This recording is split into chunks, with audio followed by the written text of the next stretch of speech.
Assalamualaikum warahmatullahi wabarakatuh, rekan KPPN Banda Aceh. Pagi ini kita ada di The Gade Coffee and Gold.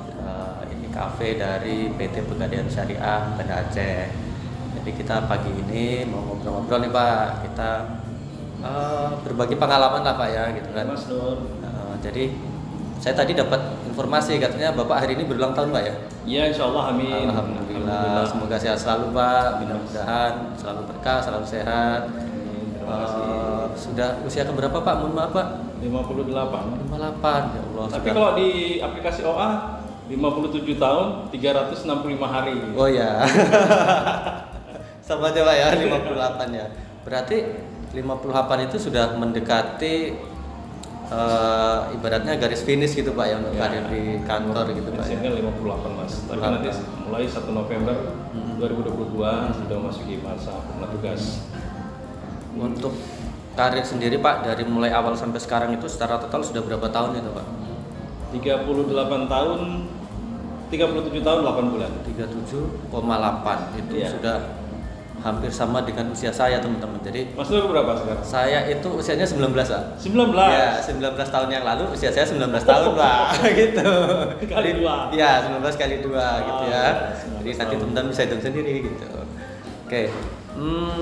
Di KPPN Banda Aceh sudah dari kapan Pak kerja di KPPN Banda Aceh Pak? Sejak bulan Mei tahun 2021 Mas. Berarti kurang lebih setahun setengah Pak ya. Setahun setengah. Sebelumnya Pak? Sebelumnya saya di kantor wilayah di bidang PAPK. PAPK. Berarti mutasinya jauh banget Pak ya? Jauh banget. Paling jauh mungkin Pak ya mutasinya ya? Jauh dari lantai 2 ke lantai 1. Ya itu. Jadi mutasi paling Mutasi jauh tanpa biaya. Iya itu Pak, paling jauh Pak ya gitu. Terus sebelumnya lagi Pak? Sebelumnya saya di KPPN Lok Sumawi. Sumawe. Ya, ini pasti perjalanan karirnya panjang banget kan karena udah 37 tahun 8 bulan itu sangat panjang sekali untuk periode karir seseorang gitu ya. Mungkin banyak juga teman-teman kita yang nggak sampai segitu panjangnya. Kita flashback dulu nih Pak Fahmi, cerita mungkin ke masa kecil Bapak gitu ya. Oh iya Mas, masa kecil ya. Saya rasa pasti akan ada hal-hal menarik di sana yang mungkin bisa kita kupas lagi gitu Pak nantinya. Dari masa kecil, masa remaja sampai kemudian jadi pegawai Kementerian Keuangan gitu Pak. Wah, ini panjang Mas ya. Ya, saya siap mendengarkan. Nanti saya iringi dengan gitar yang ya gitulah ala adanya. Ini cantik ini permainannya. Jadi Mas, saya masa kecil saya itu, saya lahir di Lok Sumawi, Aceh Utara, Kabupaten Aceh Utara dulu ya, Kota Lok Sumawi. 20 Oktober 58 tahun yang lalu, tepatnya 1964. 1964. Ya, ayah saya itu seorang anggota TNI dari Kesatuan Polisi Militer. PM ya. Ya, ibu saya itu anggota DPR. Wah. Maksudnya anggota dapur, Mas. Oh. Ibu Oke. rumah tangga. Ya. Saya pikir anggota dewan betulan Pak gitu Pak. Ngeri saya udahan gitu. Dapur. Oke Pak. Ya, jadi umur 5 tahun, jadi tepatnya tahun 1969, ayah saya itu mutasi ke Langsa, Kota Langsa. Nah, terus sejak masa kecil saya itu berarti dari Kota Langsa di asrama PM Kota Langsa. Oke. Saya masuk sekolah tahun 1971 di madrasah di madrasah. Islam modern namanya. Ya. Jadi sekolah Islam. Mungkin kalau sekarang kayak SDIT gitu Pak. Ya mungkin seperti MIN gitu ya. Iya. Tapi ini swastanya. Oh. Saya Islam modern. Dan pada saat itu memang itu yang paling terbaik di Kota Langsa itu. Banyak Mas murid-muridnya. Kemudian tamat dari madrasah Islam modern itu untuk tingkat dasarnya, saya lanjut ke tingkat sanawiyah. Oh ya. Tapi dalam satu lingkungan juga. Jadi di situ ada tingkat dasarnya, ada tingkat menengah, ada tingkat menengah atas. Jadi kalau kita selesaikan situ 12 tahun itu Mas. Wah, iya. Tapi saya tingkat dasarnya sampai dan tingkat menengah saja. Oh, oke. Terus SMA-nya pindah kemana? Kemudian, nah pada saat SMA saya nggak meneruskan di situ, tapi saya ke SMA negeri. SMA negeri di Langsa juga Pak. Satu Langsa. Nah, di situ terjadi persoalan besar Mas. Jadi dasar saya kan sekolah agama. Kemudian pindah ke sekolah negeri sekolah yang umum Pak gitu ya. Sekolah umum yang terjadi ketimpangan terhadap mata pelajarannya. Kalau sekolah agama kan lebih kuat di mata pelajaran agama. Ya. Sementara di umum kan mata kuliah umum lebih dominan di situ. Di situ terjadi pergolakan batin Mas. Banyak harus saya belajar gitu. Iya. Jadi satu kelas saya itu yang dari sekolah madrasah itu cuma saya sendiri. Waduh. Nah, itu yang pasti lainnya berat dari sekali sekolah itu. umum. Iya. Penyesuaiannya susah itu pasti Pak ya. Memang di sekolah madrasah juga ada kita belajar matematik, ada fisika, tapi kimia enggak ya. Nah, pada saat masuk SMA di situ kan semua ada. Nah, di situ saya kesulitan. Oke. Terus gimana itu Pak cara penyesuaiannya atau mungkin adaptasinya gitu ya supaya bisa mengikuti gitu Pak? Nah, itu Mas. Jadi pada saat saya lulus diterima di sekolah negeri itu SMA, nah ibu saya bilang kamu itu harus dapat IPA. Ya, oke. Dulu kan ada IPA, IPS gitu ya. Betul. Nah, kamu harus dapat IPA. Kalau kamu nggak dapat IPA, kamu nggak usah sekolah. Waduh. Di situ yang membuat saya itu termotivasi untuk belajar lebih keras. Alhamdulillah pada saat jurusan saya ketemu dapat di IPA, jurusan ke IPA. Saya sekolah terus, jadi lanjut sekolah. Oh iya Pak, sebelumnya kan ini kan ibaratnya ada banting setir lah ya dari sekolah agama, madrasah kemudian pindah ke sekolah umum. Itu kemauan Bapak sendiri atau dorongan dari orang tua Pak sebenarnya? Ya sebenarnya mungkin begini, pada saat saya di SMP itu orang tua laki-laki saya itu, bapak saya itu meninggal. Mungkin programnya bapak saya itu lanjut ke madrasah lagi, aliyahnya, dan mungkin akan lanjut ke IAIN mungkin pada saat itu ya. Tapi setelah itu saya pilih ke sekolah SMA umum karena cita-cita saya itu masuk ke melanjutkan bapak di apa namanya istilahnya Akabri gitu ya. Oh iya zaman itu Akabri. Tes Akabri. Iya. Memang pada saat itu pada saat kelas 3 saya coba untuk membuat lamaran, ikut tes. Nah, tapi tanpa sepengetahuan ibu saya juga nggak setuju dengan pilihan saya itu. Ya karena mungkin nggak ada doa dari orang tua, saya nggak diterima. Iya. Rezekinya tempat lain. Oke, sampai SMA berarti masih di Langsa gitu kan? Ya. Nah, seterusnya gimana Pak? Setelah dari SMA itu mungkin merantau kemana gitu, terus kok kemudian akhirnya bisa ketemu di Kementerian Keuangan gitu Pak? Tamat di SMA tahun 83 Mas. 83. Saya belum lahir itu. 83. Belum lahir. Jadi saya teman-teman satu kelas itu kan pada sibuk ikut bimbingan belajar bimbel ya. Iya. Bimbel di Medan, di Banda Aceh. Dulu kan masih istilahnya perintis 1, perintis 2, perintis 3 gitu ya. Jadi saya juga ikut ke Medan untuk coba di Universitas Sumatera Utara. Tapi saya nggak ikut bimbel. Saya pergi ke tempat saudara, cuman saya nanti gabung dengan teman-teman yang ikut bimbel belajar sorenya gitu, sore hari. Nah, pada saat tes di USU hasilnya belum bisa diterima. Kemudian lanjut ke Unsiah. Karena kan USU sama Unsiah ini beda level gitu ya. Jadi kalau di Unsiah itu lebih lama testingnya, ada perbedaan waktu.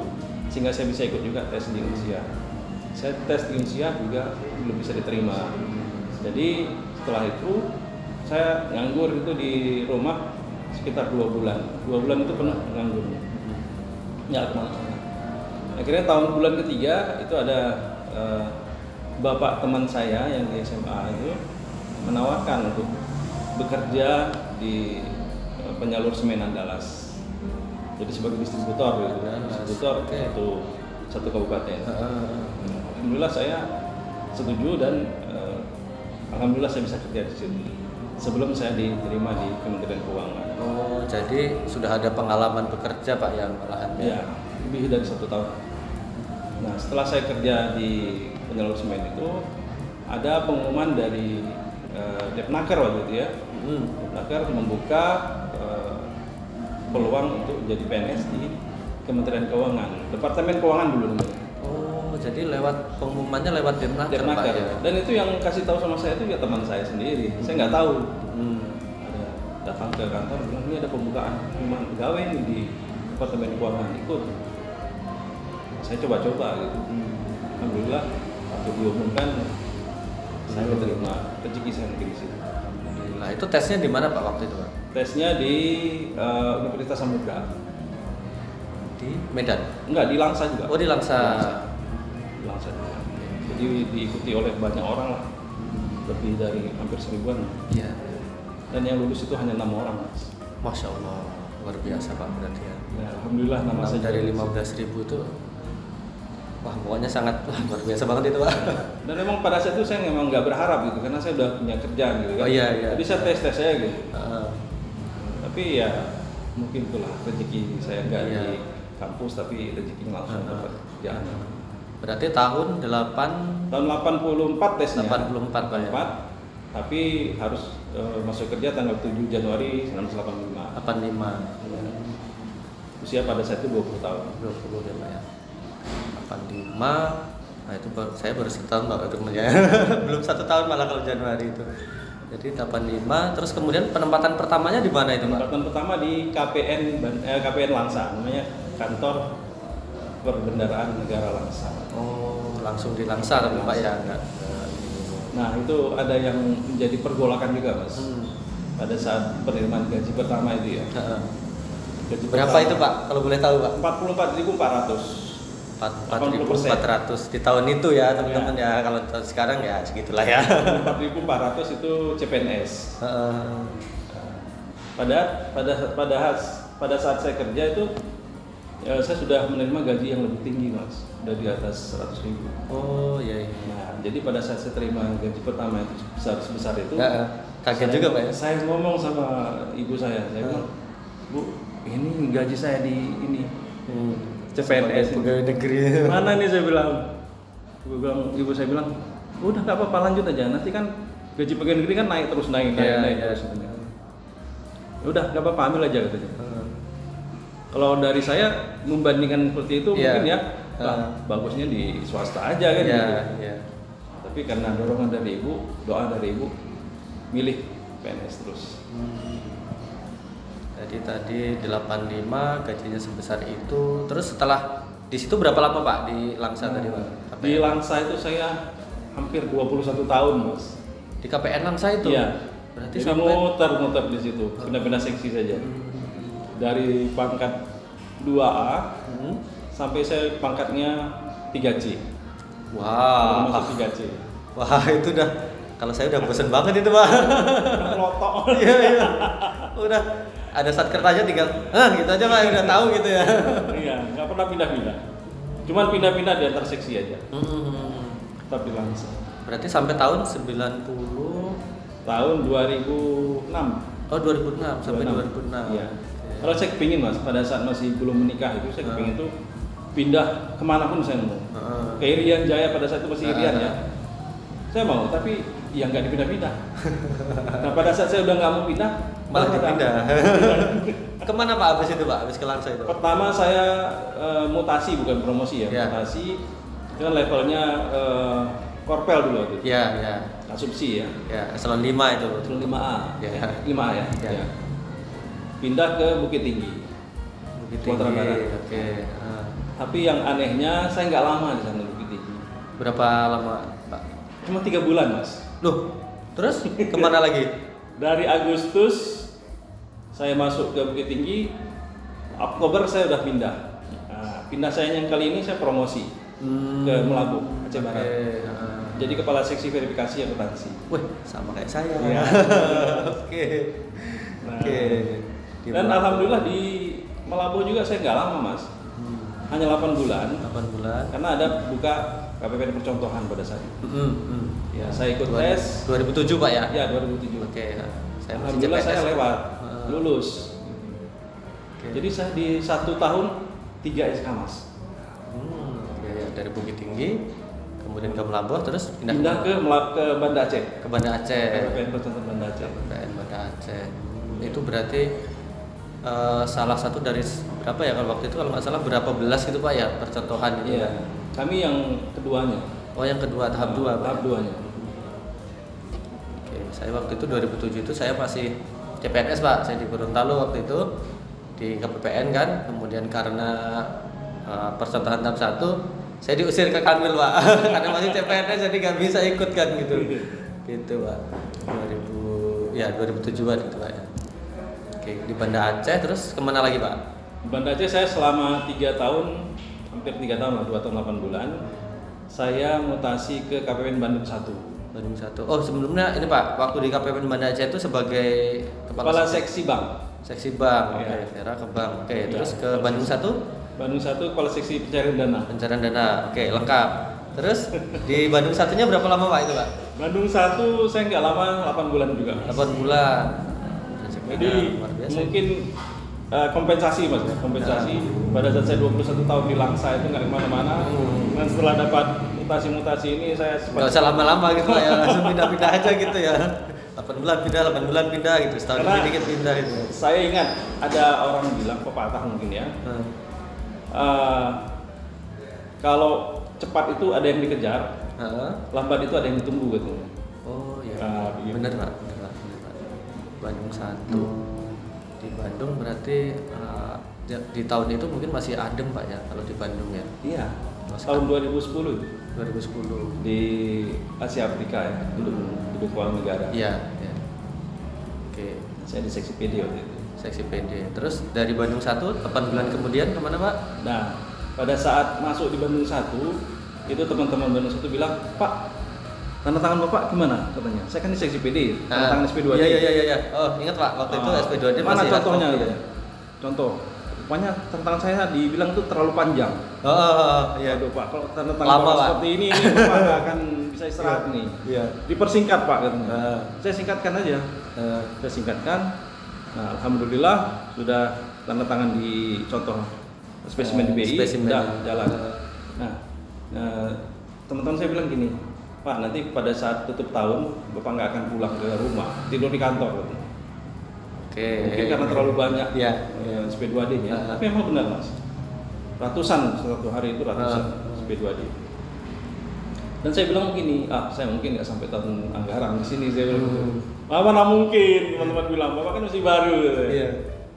Mana tahu saya bilang dari rezeki. Alhamdulillah di tahun itu juga pada saat saya baru 4 bulan ada panggilan untuk ikut asesmen Selon 3. Oh, oke. Ya, asesmen Selon 3 di Jakarta, alhamdulillah saya lulus. Iya. Jadi di tahun 2010 itu udah model asesmennya udah ada Pak ya? Iya. Oke. Lulus dan keluar SK-nya ke kantor wilayah Maluku Utara di Ternate. Di Ternate Sebagai kepala bidang pembinaan perbendaharaan. Oh iya, PP. itu ada bidang PP ya, ingat Ya. saya itu Pak. Oke, di Ternate berarti dekat laut lagi Pak, kayak di Aceh juga Pak? Iya, ya? di Pulau Halmahera itu. Pulau apa nak? Pulau di Gunung Gamalama. Ya, Nah, Gunung Gamalama. Iya. Gamalama di Ternate berapa tahun itu Pak? Di Ternate saya nggak lama, 1,5 tahun ya, 18 bulan. Itu saya mutasi kembali ke kampung Mas. Di Langsa lagi? Bukan. Oh, Di KPPN Melabuh.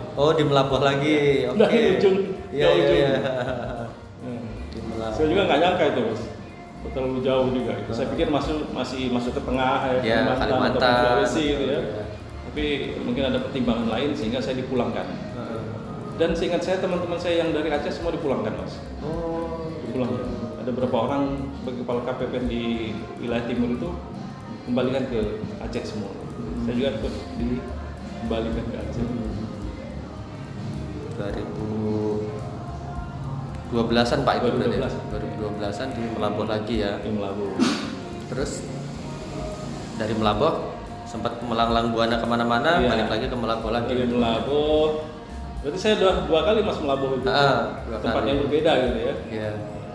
Pertama di Posisi yang kepala seksi berbeda. PPA, kembali lagi ke Melabuh sebagai kepala KPPN. Di Melabuh alhamdulillah 3 tahun Mas. 3 tahun, oke. 3 tahun. Relatif lama. Saya mutasi ke KPPN Lok Sumawi. Sumawe. Ya, masih di dalam satu provinsi. Berarti berarti 2015-an Pak ya? Ya. 2015-an, kemudian di Lok Sumawi berapa tahun Pak? Nah, kalau di dalam negeri itu saya lama-lama Mas, 3 tahun. Alhamdulillah Pak ya. Tapi kalau itu kan di luar negeri, luar daerah, iya. itu seperti di Bukit Tinggi cuma 3 bulan, kemudian di Bandung 8 bulan, Iya. Ternate 1,5 tahun. Nah, sudah masuk di Melabuh saya 3 tahun. Iya. Pindah ke Lok Sumawi 3 tahun. Dari Lok Sumawi saya pindah ke kantor wilayah. Nah, itu sebagai kepala bidang PPK. PPK tadi ya 2018 berarti Pak ya? Iya. 2018 sampai 2021 berarti Ya, Pak ya? sudah itu saya diturunkan. Heeh. Turunkan. Mutasi paling jauh itu Pak.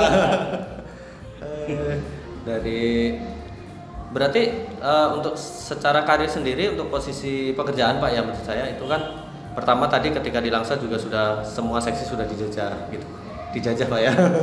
Semua seksi sudah dijajah, kemudian ketika sudah naik posisi juga naik jabatan juga sudah menjajah beberapa posisi Seksi, juga gitu ya. ya, seksi gitu Pak ya. Terus di Kanwil juga mungkin sudah ini juga Pak ya. Iya, Sudah kalau ada. di Kanwil saya sudah di 2 tempat, bidang PP dan di bidang PPK. Oke, berarti secara pengalaman sampai sekarang 37 tahun 8 bulan tadi itu kalau bisa dibilang lengkap sekali ya teman-teman. Jadi semua seksi sudah dijajah, semua ya nggak semua bidang sih, tapi di Kanwil sudah pernah, di KPPN sudah pernah gitu kan, udah lengkap sekali gitu Pak ya. Terus kira-kira selama perjalanan yang 37 tahun lebih itu tadi Pak, ada nggak sih Pak pengalaman yang paling berkesan gitu Pak misalnya dari Mas? Mungkin kita bisa bagi 3 lah Pak ya, di masa awal-awal bekerja, di masa muda gitu ya, terus kemudian di masa matangnya berikutnya gitu Pak ya, kemudian di masa-masa menjelang purna tugas ini gitu Pak. Jadi pada saat saya masuk kerja di Langsa itu, PNS, saya ditempatkan di seksi pembiayaan yang mengurusin pembayaran gaji. Oh berarti Gaji saja. kayak kalau sekarang mungkin seksi PD tapi khusus untuk gaji Ya, gitu Pak gaji. ya. Oke. Gaji. Itu kan ada pembiayaan 1, pembiayaan 2. Pembiayaan 1 itu untuk gaji, pembiayaan 2 itu untuk pembayaran rutin. Gitu. Oke.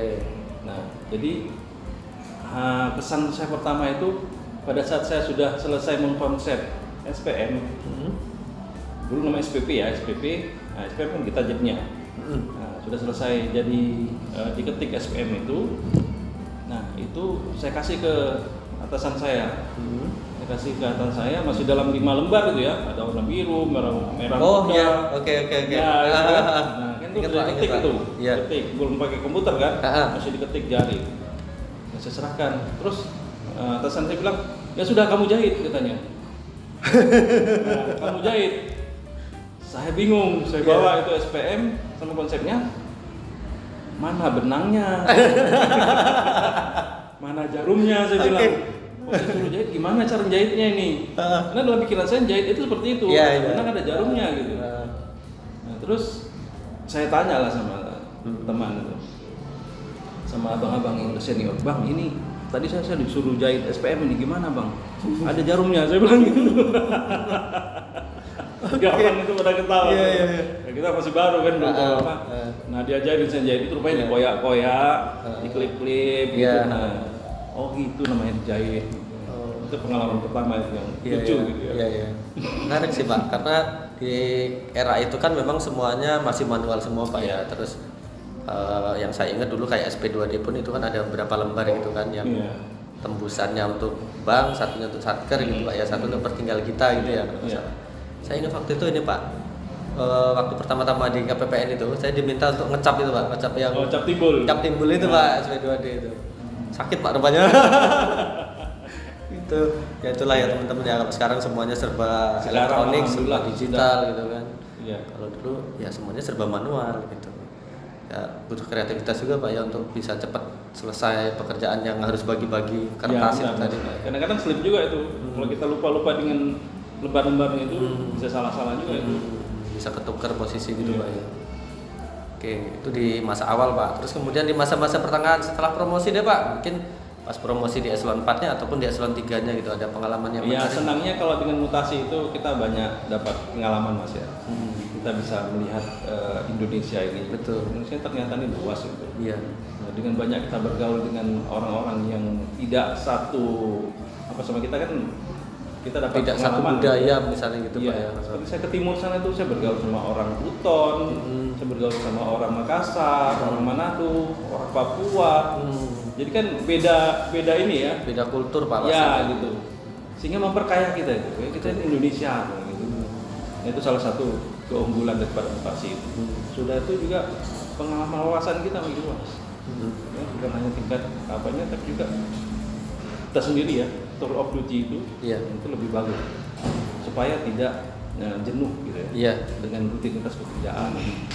Karena ada begini Mas, ada juga pepatah bilang sejernih-jernihnya air, kalau dia nggak mengalir itu akan terkontaminasi juga. Oh iya betul. Nah, Betul, Pak. kalau airnya terduduk situ aja Iya. kan, nggak mengalir, Nah. itu akan kotor juga nanti jadi. Betul. Kayak berlumur misalnya. Iya, Pak, ya. tapi kalau dia terus mengalir, tetap jernih. Oh iya betul. Jadi mungkin mutasi seperti itu membuat kita tuh lebih refresh, segar, dan tambah pengetahuan. Oke. Berarti pas di Ternate itu pasti banyak hal-hal yang baru yang didapat Ya, Pak ya, pengalaman baru pasti. gitu ya. Pak. Pengalaman baru itu pasti dapat kita di tempat yang baru itu. Oh iya, saya dengar juga katanya di Ternate itu duriannya mantap katanya Pak. Duren ya. Durian. Tapi di sana yang saya itu kagum itu ada pohon cengkeh yang tertua di Indonesia. Ada Pak. Iya, pohon cengkeh tertua di Ternate. Sebesar apa itu ya? Sudah berapa ratus tahun mungkin Pak jangan-jangan usianya ya. Dari zaman company mungkin bisa jadi Pak ya. Oke, di Ternate itu pengalaman ketika promosi Pak ya. Kemudian kalau di masa-masa terakhir ini Pak gitu, di apa namanya menjelang purna tugas ini. Iya, jadi pada saat saya diturunkan ke KPN Banda Aceh ini saya merasa waduh ini kayaknya tantangan terlalu besar. Karena saya tahu KPN Banda Aceh ini KPPN yang paling besar satkernya se-Indonesia. Oke. Jadi tantangannya pasti semakin kompleks, semakin besar. Berapa Pak satkernya Pak? 338 Mas. 338. Nggak ada yang bisa nandingi KPN Banda Aceh dari Sri Luar Satker. biasa teman-temannya. Sehingga kan pasti masalahnya paling banyak. Iya. Gitu ya. Nah, kondisi saya juga sudah di ujung-ujung waktu kan. Harusnya yang mimpin ini kan orang yang muda, yang gesit, yang Iya. ulet gitu kan. Nah, ini tantangan besar ini. Tapi alhamdulillah seksi-seksi saya muda-muda. Oh iya. Nah, salah satunya Mas Nul Oke. ya. Ya, Jadi gitu kolaborasi ini bagus gitu. Saya tinggal melihat sebagai ini aja mandor. Ya. Nah, tapi dari seksi ini yang kuat. Alhamdulillah saya punya seksi-seksi yang tangguh. Itu yang membuat saya itu semangatnya tinggi. Kalau seksi saya udah sampai pensiun juga mungkin saya tidur aja. Pasrah aja Pak ya gitu ya. Nggak ada lagi yang mau diharapkan kan. Tapi saya didukung oleh seksi yang muda-muda, yang masih sprintnya masih bagus. Nah itu saya jadi semangat, makin semangat Mas. Iya iya. Nggak terasa ya, kok udah pensiun aja gitu. Iya, iya. Jadi mungkin kolaborasinya pas gitu Pak Iya, ya antara betul, yang yang apa namanya senior dia bisa mengarahkan, Iya, membimbing benar. dengan pengalamannya Benar. gitu kan. Terus yang muda-muda ini juga punya apa ya inisiatif dan punya kemauan belajar yang tinggi juga gitu Pak Betul, ya. Mas. Itu yang paling bagus gitu ya. Jangan sama-sama muda juga gitu ya. Iya. Nanti pergolakannya tinggi juga Pak kalau sama-sama muda gitu ya. Oke. Terus tadi Pak dari sudah sekian 10 tahun gitu kan berkarir gitu. Kemudian ada pengalaman yang mungkin tidak mengenakan nggak Pak? Kalau tadi kita bicara pengalaman yang menarik, nah sekarang dari sisi sebaliknya gitu Pak. Kalau dari mutasi ataupun pekerjaan pastilah Mas ada sisi senang dan sisi susah. Itu memang sudah teman-temannya Mas ya. Iya, iya. Jadi kalau dari sisi senangnya kita bisa muter-muter Indonesia ini dengan biaya gratis. Ya. Kalau sisi susahnya mungkin dari kalau menurut saya sendiri ya ini memindahkan anak-anak kuliah sekolah inilah. Ini Oh iya yang betul. susah. Apalagi di kota-kota yang menjadi tujuan-tujuan wisata gitu, kota-kota favorit gitu kan.